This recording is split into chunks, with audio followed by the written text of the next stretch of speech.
Encore une fois, bienvenue dans mon laboratoire et dans mon studio. Nous sommes encore en pleine nature et cette fois, pour cette vidéo, nous allons tester le Sigma 105 Macro, appellation barbare, attention aux oreilles, DGDN. Cela signifie simplement qu'il s'adresse exclusivement aux appareils photo hybrides. Et en ce qui me concerne, Sony, puisque je suis en monture E pour cet objectif.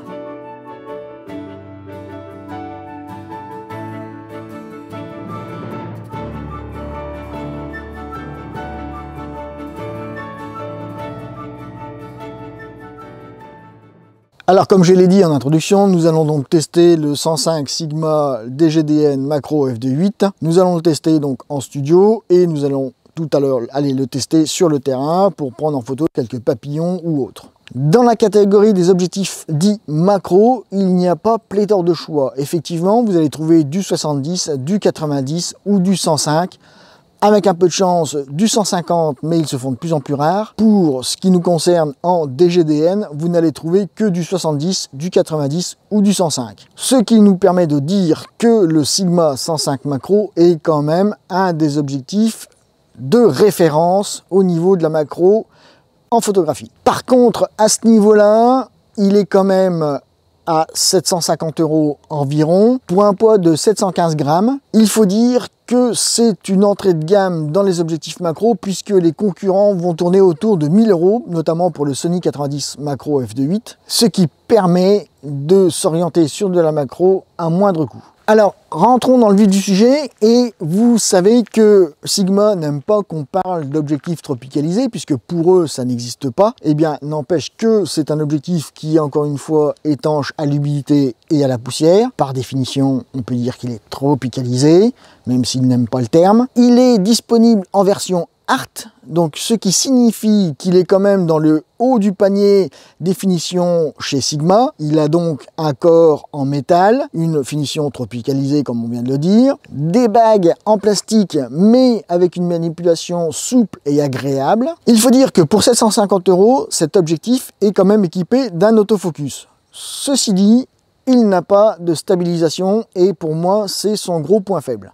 Mais encore une fois, pour 750 €, on ne peut pas s'attendre à avoir un objectif en autofocus et en stabilisation, ce n'est pas possible. Je vais disposer de quelques photos pour illustrer mes propos, mais vous allez voir que cet objectif est quand même assez bien équipé. Il est pourvu donc d'une bague de mise au point, d'une bague permettant de pré-régler l'ouverture sur le corps de l'objectif, à savoir que cette bague a la possibilité d'être crantée ou d'être fluide, avec une position sur cette bague en auto, ce qui permet d'aller chercher l'ouverture sur le boîtier et non plus sur l'objectif. Après, ce sera en fonction de votre utilisation. Ceci dit, j'apprécie l'utilisation de l'ouverture sur le corps de l'objectif. Ça nous permet vraiment de maîtriser et de savoir exactement ce que l'on veut et d'éviter d'aller toucher un bouton sur le boîtier qui pourrait intervenir sur le réglage d'un autre bouton. Cette bague d'ouverture, elle, comme je l'ai dit tout à l'heure, a la possibilité d'être crantée. Donc vous avez ici sous l'objectif le petit ergot qui vous permet de cranter ou de rendre la bague lisse, de pousser l'ergot ou sur click off, et là vous avez la bague qui est complètement lisse, vous n'avez plus le crantage, qui pour ma part est un petit peu dommage, puisque lorsque vous êtes en pleine composition, si vous ne sentez pas l'écran, vous risquez d'être un petit peu perdu par rapport à votre composition. Et pour qu'elle soit crantée, il suffit simplement de remettre sur click on, et là vous avez la bague qui est crantée. D'autant plus cette bague a la capacité d'être verrouillable ou sur la plage d'ouverture ou en position auto. Pour ce faire, vous avez ici un petit ergot, encore une fois. Là, j'ai verrouillé donc ma position sur la plage d'ouverture. Donc je ne peux pas aller au-delà de la position F22 ou F2.8. Pour pouvoir mettre ma bague en mode auto pur, il suffit simplement de pousser l'ergot. Et là, je peux venir mettre ma position auto. Et une fois que je suis sur auto, j'ai la capacité, avec cette bague, de verrouiller la position auto. Et là, comme vous pouvez le voir, je ne peux plus tourner la bague d'ouverture. En ce qui concerne la bague de mise au point, elle est assez souple. Elle se tourne assez facilement. Il n'y a pas de grosse résistance à ce niveau-là. Le petit bémol pour ma part, c'est que vous n'avez pas de position haute en butée et de position basse en butée. Donc par rapport au moteur autofocus, c'est un plus, mais par rapport à votre sensation de mise au point, vous n'avez pas l'indication de la distance de mise au point, puisqu'il n'y a pas d'échelle de mise au point sur la bague. Ça peut être un petit peu dommageable quand vous faites votre mise au point. Pour vraiment trouver le sujet et savoir où est votre sujet par rapport à votre appareil photo, d'avoir une petite échelle de mise au point, ça peut être quand même un atout. Ensuite, vous avez, comme sur tous les objectifs de la gamme Sony ou Sigma, le bouton AFL qui est encore une fois, je le rappelle, paramétrable dans le menu du boîtier. Vous avez le bouton de sélection de zone de mise au point, la position full qui vous donne une mise au point de plus ou moins 30 cm à l'infini, la position 0,5 m à l'infini et la position 0,3 m à 0,5 m. Tout dépend de la zone dans laquelle vous allez être pour faire votre mise au point. Ça évitera à l'objectif d'avoir ce phénomène de pompage, comme on verra tout à l'heure sur le terrain, qui est très désagréable. Le diamètre de l'objectif, lui, est de 74 mm. La bague de filtration, elle, est de 62 mm.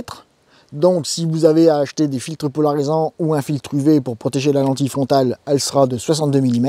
Le pare-soleil, lui, qui vient se fixer comme tous les pare-soleils de la marque Sigma ou autres par crantage, un quart de tour et c'est verrouillé. Comme je l'ai dit tout à l'heure, il pèse 715 grammes pour une longueur d'environ 14 cm, ce qui fait quand même un beau bébé, surtout lorsqu'on enlève le pare-soleil. Ça fait quand même une belle dimension pour un objectif macro. Alors dès à présent, rentrons dans le vif du sujet et parlons des caractéristiques physiques de cette optique. Commençons par la netteté. La netteté pour moi est bonne, il n'y a pas de souci. On a une très bonne netteté de f2.8 à f8 avec un summum à f4. Pour ma part, étant donné que je fais mes macros à f4, c'est excellent, c'est une très bonne nouvelle pour moi. Après, à partir de f8, la netteté va quand même un petit peu s'effondrer pour au final, à partir de f11, devenir médiocre. À f22, il faut oublier. Mais bon, déjà en macro, quand vous faites des macros entre f4 et f8, c'est déjà très bien.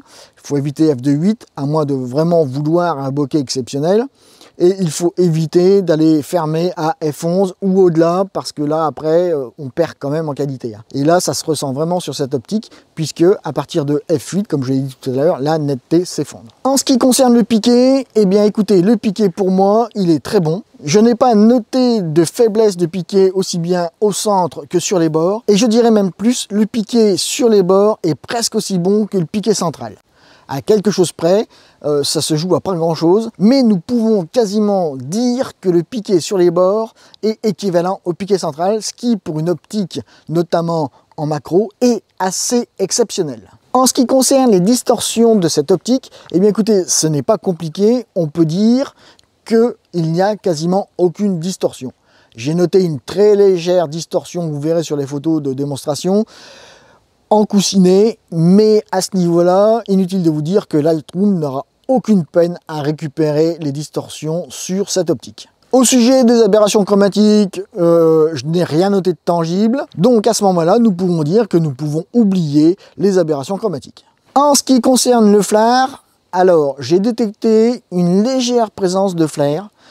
J'ai pu, entre la vidéo d'hier pour faire cette vidéo et la vidéo d'aujourd'hui, avoir un petit rayon de soleil dans le ciel. J'ai fait le test du flare sur cette optique et il y a une très légère présence de flare, rien de bien signifiant, mais à savoir qu'elle est présente quand même et peut être dommageable par rapport à vos photos. À présent, si vous le voulez bien, abordons le vignettage. Il y a là aussi une légère présence de vignettage, mais rien de bien signifiant. Je n'ai pas calculé le pourcentage de vignettage comme j'avais fait pour l'autre test de mon autre objectif, parce que vraiment c'est dérisoire et ça aurait été de l'ordre de 2-3%, quelque chose comme ça. Et là, encore une fois, Lightroom n'aura aucune peine à résoudre ces problèmes de vignettage. Par contre, un petit point négatif, et là c'est du chipotage, c'est vrai que beaucoup vont dire, là Jérôme, tu chipotes, mais n'empêche que nous sommes en macro. Et le souci, c'est qu'en macro, si nous avons un problème de colorimétrie, il va se ressentir et il faudra récupérer ce problème de colorimétrie avec Lightroom. Eh bien, effectivement, cet objectif a un léger souci de colorimétrie. Alors, encore une fois, je chipote, mais n'empêche que la déviance colorimétrique a tendance à faire que cet objectif va réchauffer très légèrement vos photos. À titre d'exemple, vous verrez encore une fois dans les photos de démonstration, j'ai pris ma charte colorimétrique en photo, j'ai réglé ma balance des blancs à 4800 Kelvin dans le boîtier puisque c'est lui qui l'a calculé, et Lightroom m'a sorti une balance des blancs à 4400 Kelvin. Donc nous avons une déviance de 400 Kelvin en colorimétrie. Alors certes ce n'est pas grand chose, mais n'empêche que pour moi, ça joue un petit peu dans la colorimétrie des photos. J'ai fait le prorata, vous allez me dire, 400 Kelvin c'est rien. Il n'empêche que quand même, nous sommes à 8% de déviance colorimétrique. Alors, encore une fois, c'est pas grand chose, on est d'accord, mais faites l'exemple, prenez une de vos photos et rajoutez 400 Kelvin de température, de couleur en positif ou en négatif, comme vous voulez, sur votre image, et vous allez voir la différence, elle se verra flagrante à l'œil nu. En résumé, par rapport à la colorimétrie, ne perdez pas l'idée de cette petite déviance colorimétrique. C'est rien de bien grave, mais ayez à l'esprit dans vos prises de vue que la déviance colorimétrique est bien là. Après avoir parlé de toutes ces choses, nous allons parler de ce qui nous intéresse le plus en macro, le bokeh. Eh bien, le bokeh, dans cet objectif, il n'est pas parfait. Il est presque parfait au centre, mais sur les bords, il se dégrade et manque d'homogénéité. Alors, vous allez me dire, c'est pas bien grave, les bords, c'est pas grave, puisque ce qui nous intéresse, c'est le centre. Eh bien non, détrompez-vous, puisque en photo, on ne centre jamais son sujet, comme en portrait ou autre. Je vous rappelle qu'il y a des règles de composition, et notamment en macro, j'utilise celle de la spirale du nombre d'or.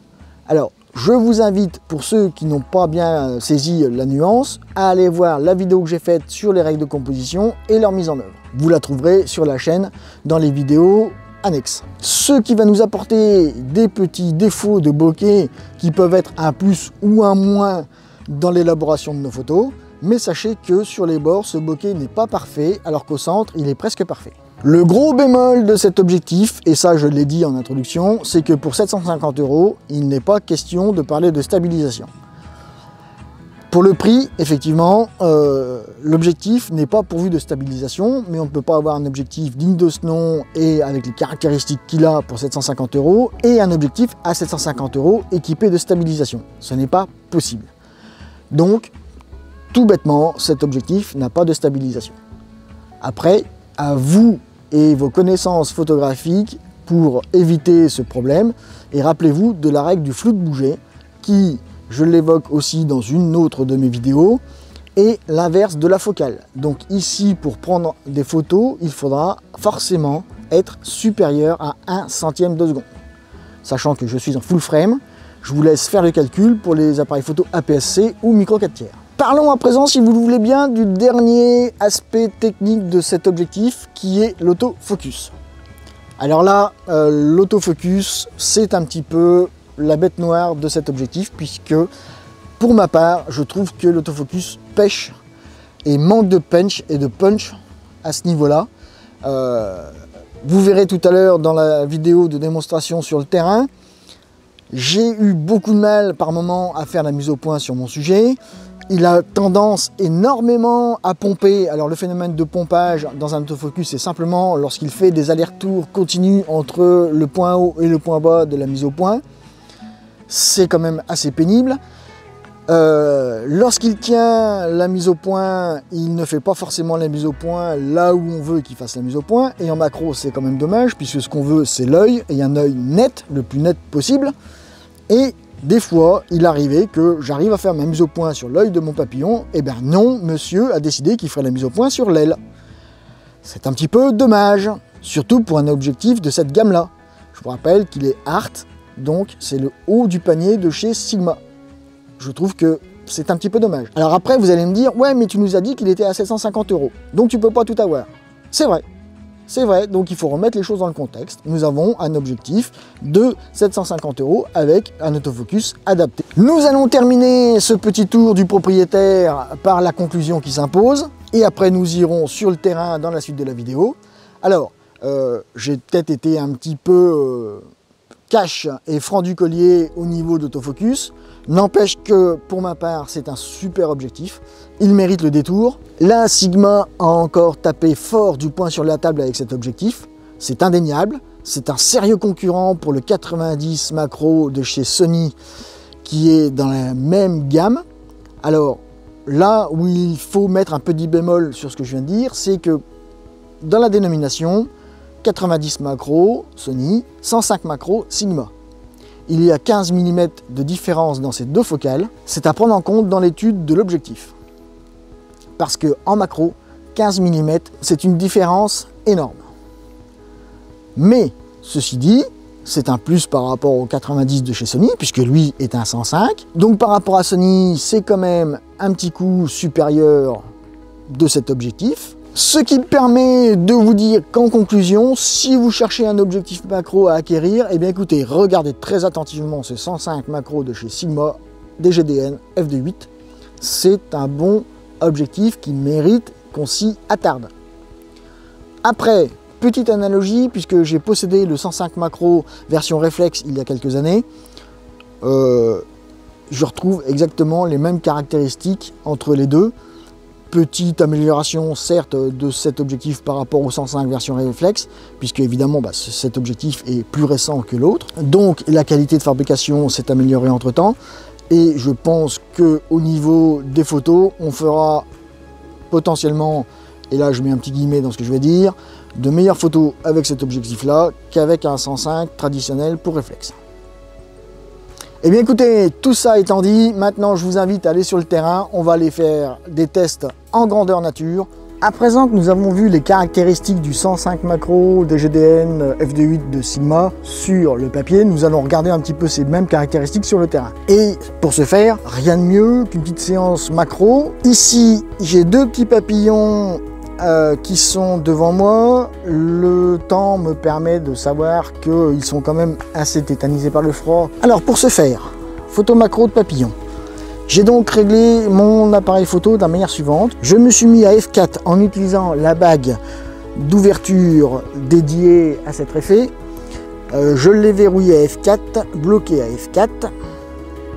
Et je me suis mis à une vitesse de 1/125e de seconde, pour éviter justement tout ce qui est flux de bouger, puisque je vous rappelle que l'inconvénient de cet objectif, c'est qu'il n'a pas de stabiliseur, donc il faut absolument faire attention au flux de bouger. Et le flux de bouger, je vous rappelle que la règle veut que ce soit pour les appareils photo full frame, donc plein format, l'inverse de la focale. Nous sommes donc au 105, il faut donc minimum 1/125e de seconde pour être sûr de ne pas être au niveau du flux de bouger. Allez, approchons-nous de ces petits papillons et effectuons quelques petites photos de test pour cet objectif 105 macro. Alors on va faire une première photo un petit peu d'aspect général. Donc j'ai activé l'autofocus, je suis à f4, 400 ISO, 1/160e de seconde, comme ça je suis vraiment sûr que à ce niveau là je n'ai pas de flux de bouger. L'autofocus est activé, je verrouille et je fais ma première photo. Le calcul d'exposition, bien sûr, il est en mesure spot, assimilé à mon collimateur autofocus, puisque je vous rappelle que c'est ma méthode de travail. Et pour ce faire, j'ai donc réglé à l'intérieur de mon appareil photo ces paramètres. Donc à présent, je vais continuer à tester l'autofocus. Je vais me rapprocher un petit peu. Là, il ne fait pas la mise au point. Voilà. Donc l'autofocus est quand même assez réactif, même s'il peine à suivre le sujet là avec la petite brise qui se lève, et il a tendance à aller, plutôt que de verrouiller sur l'œil, à se décaler sur l'aile du papillon, et bien sûr c'est pas ce qui m'intéresse. Donc je refais ma mise au point sur à peu près l'œil du papillon, je modifie ma composition, je fais ma photo, et évidemment il a lâché l'œil de mon papillon. Donc là je verrouille de nouveau sur l'œil du papillon, il n'y est toujours pas. Troisième essai, c'est un petit peu pénible. Voilà, il m'a fallu 3 essais pour avoir une photo verrouillée sur l'œil de mon papillon avec l'autofocus. L'autofocus en macro, c'est quand même un petit peu la bête noire de cet objectif, hein. C'est quand même pénible qu'il se décale à chaque fois qu'il perde l'œil du papillon et qu'il monte sur l'aile de ce papillon. Alors, indépendamment du flou de bouger, j'ai quelques photos quand même qui sont floues, du fait de la brise qui par moment fait légèrement bouger le papillon. Et même si c'est de quelques millimètres, ça n'empêche que c'est quand même assimilé à du flou de bouger.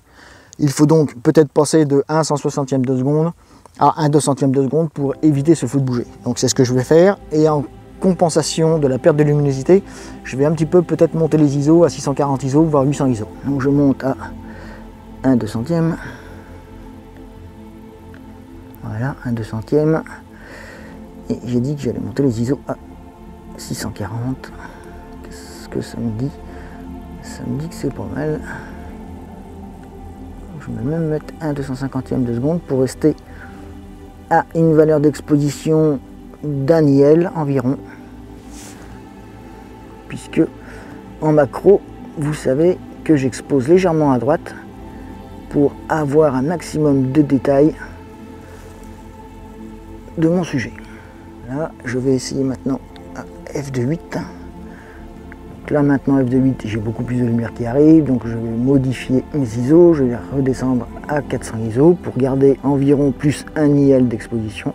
Et même à 1/200e de seconde, avec la petite brise qui se lève, l'autofocus lâche l'œil et va se caler sur l'aile de ce papillon. C'est quand même assez désagréable. Donc au niveau de l'autofocus, le 105 macro, il est quand même un petit peu à la ramasse. Donc je me suis mis à 1/500e de seconde. Donc là je suis sûr que même avec la brise, je vais verrouiller l'œil du papillon et je n'aurai plus de flou de bouger. Et maintenant j'arrive quand même à avoir du flou de bouger. C'est quand même assez déplaisant. Bon, ces deux papillons ont été suffisamment dociles. Je vais leur fiche la paix puisque je ne vais pas non plus passer l'après-midi sur eux. Pour faire le test du suivi d'autofocus, là c'est très bien parce que le papillon il est vraiment en plein vent. Je vais avoir un mal fou à verrouiller le suivi. Alors toujours f2.8, je me suis mis à 1/500e de seconde pour être sûr d'avoir une image nette. Voilà, et c'est ce qui est arrivé tout à l'heure. J'ai de nouveau de la difficulté à avoir une image nette. Le suivi d'autofocus décroche. Il perd les papillons, mais par contre quand j'arrive à le verrouiller sur l'œil,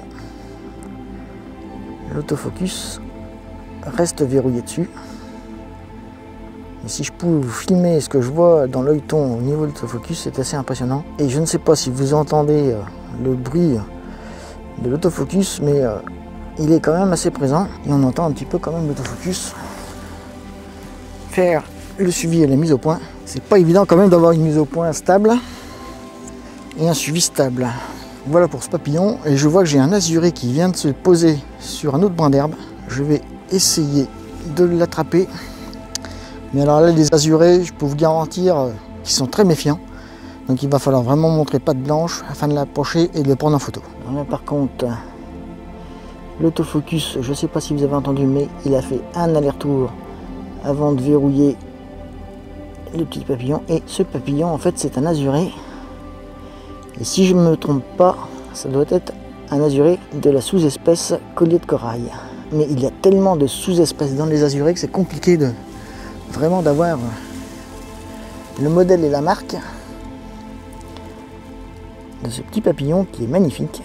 Et là, pour information, je suis toujours à 1/500e de seconde, f4 et 400 ISO pour un calcul d'exposition à 0. Et j'ose pas trop monter dans les ISO parce que je ne voudrais pas quand même détériorer ma photo avec du bruit. Je vais peut-être monter quand même un petit peu, je vais ralentir ma vitesse plutôt que de monter en ISO. Je vais tomber à 1/250e. Je vais tenter le tout pour le tout, 1/250e de seconde. On est à plus 1 IL. Toujours une composition en spirale. Vous voyez, le temps me permet quand même de faire pas mal de choses avec les papillons. Parce que je vous garantis que si jamais il faisait plus chaud et plus ensoleillé, ce que je suis en train de faire avec le collier de corail ici présent, ça serait pas possible. Il se serait envolé depuis belle lurette. Je n'aurais même pas pu poser un genou à terre sans qu'il se soit envolé. Et là, nous sommes quand même début août. C'est le premier azuré que je vois de la saison. J'en avais encore jamais vu. Enfin, dans notre région plus exactement. Hein. Et là, j'ai fait la mise au point ailleurs pour décaler l'autofocus et la mise au point. Et là, je n'arrive pas à revenir sur le papillon. Il bloque sur la végétation à l'arrière-plan. Il a fallu vraiment que je me décale pour refaire cette mise au point sur l'œil de mon papillon. Ah, l'autofocus quand même de cet objectif est quand même assez particulier. Hein. Alors, pour information, sachez que là j'utilise l'autofocus pour tester l'objectif, mais qu'en règle générale, je suis tout le temps en mise au point manuelle. Et pour ceux qui me suivaient il y a quelques mois encore, j'avais le 180 macro, et avec mon 180 macro, j'étais à 100% du temps en mise au point manuelle, puisque de toute manière, avec la bague d'adaptation pour passer de monture Canon à monture Sony, ne me permettait pas d'activer les modes de suivi de mon appareil photo. Donc là, c'est vrai que bon, c'est quand même une aide assez appréciable d'avoir une mise au point qui suit le papillon, mais quelque part, je peux vous garantir que, encore une fois, en conditions météorologiques optimales, l'utilisation de l'autofocus serait pénalisante pour ma part. J'ai l'impression que nous ne sommes pas quand même sur des zones de netteté à 100% au niveau de la mise au point. On verra derrière Lightroom tout à l'heure ce qu'il nous propose, mais j'ai l'impression que je vais avoir quand même une perte de netteté assez conséquente. On va laisser tranquille ce petit azuré. On va faire attention aux deux autres papillons qui étaient dans le coin pour ne pas les embêter aussi. Conclusion de ce test du Sigma 105 macro DGDN sur le terrain. Bien écoutez, c'est un objectif qui tient les promesses du papier très bien sur le terrain. Je n'ai pas constaté de diffraction, je n'ai pas constaté de distorsion.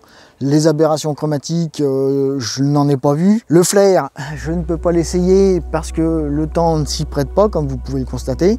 Je ne manquerai pas de vous faire un retour dès que j'aurai pu le tester sous le soleil. Le souci, c'est que j'ai dans l'œil encore les caractéristiques du 180 macro. Je me suis mis donc au 105 macro pour avoir un objectif macro, évidemment. Mais cet objectif macro, pour ma part, tient toutes ses promesses. Hein. Le rendu, nous allons voir sur l'ordinateur ce que ça donne. J'ai quelques petites appréhensions par rapport à l'autofocus. Nous verrons encore une fois sur l'ordinateur les zones de netteté que l'on aura eues. Le bokeh, malgré qu'il ne soit pas parfait, il est quand même assez agréable à regarder. Dans l'œilleton, hein, j'entends. Après, encore une fois, on verra sur l'ordinateur ce que ça donne. Bien écoutez, si vous cherchez à acheter un objectif macro, je pense que ce 105 macro, de toute manière, répondra à toutes les caractéristiques que vous recherchez. Il est quand même donné pour être la référence des macros au jour d'aujourd'hui. C'est quand même le top à l'heure actuelle. Tous les laboratoires de test sont assez uniformes et assez d'accord dans leurs essais pour dire que c'est l'objectif de référence. À présent, je vais vous disposer, comme d'habitude en diaporama final, les photos que j'ai réalisées sur le terrain lors de ce test pour vous donner vraiment une idée du rendu de cet objectif. Je vous dis à bientôt, faites-vous plaisir, faites des photos.